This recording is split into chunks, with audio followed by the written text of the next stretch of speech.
The Drop of Water. A fairy tale by Hans Christian Andersen. Of course you know what is meant by a magnifying glass. One of those round spectacle glasses that make everything look 100 times bigger than it is? When anyone takes one of these and holds it to his eye and looks at a drop of water from the pond yonder, he sees above 1,000 wonderful creatures that are otherwise never discerned in the water. But there they are, and it is no delusion. It almost looks like a great plate full of spiders jumping about in a crowd. And how fierce they are! They tear off each other's legs and arms and bodies, before and behind. And yet they are merry and joyful in their way. Now there once was an old man whom all the people called Cribble Crabble, for that was his name. He always wanted the best of everything, and when he could not manage it otherwise, he did it by magic. There he sat one day, and held his magnifying glass to his eye, and looked at a drop of water that had been taken out of a puddle by the ditch. But what a cribbling and crabbling was there! All the thousands of little creatures hopped and sprang and tugged at one another and ate each other up. "That is horrible," said old Cribble Crabble. "Can one not persuade them to live in peace and quietness, so that each one may mind his own business?"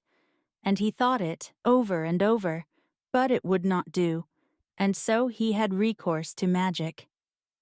"I must give them color, that they may be seen more plainly," said he, and he poured something like a little drop of red wine into the drop of water. But it was witch's blood from the lobes of the ear, the finest kind, at 9 pence a drop. And now the wonderful little creatures were pink all over. It looked like a whole town of naked wild men. "What have you there?" asked another old magician, who had no name, and that was the best thing about him. "Yes, if you can guess what it is," said Cribble Crabble, "I'll make you a present of it. But it is not so easy to find out if one does not know." And the magician who had no name looked through the magnifying glass.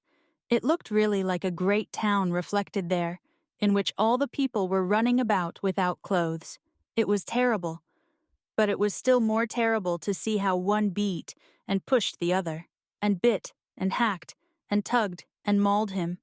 Those at the top were being pulled down, and those at the bottom were struggling upwards. "Look, look! His leg is longer than mine. Bah! Away with it! There is one who has a little bruise. It hurts him, but it shall hurt him still more." And they hacked away at him, and they pulled at him, and ate him up, because of the little bruise. And there was one sitting as still as any little maiden, and wishing only for peace and quietness. But now she had to come out, and they tugged at her, and pulled her about, and ate her up. "That's funny," said the magician. "Yes, but what do you think it is?" said Cribble Crabble. "Can you find that out?" "Why, one can see that easily enough," said the other. "That's Paris, or some other great city, for they're all alike. It's a great city."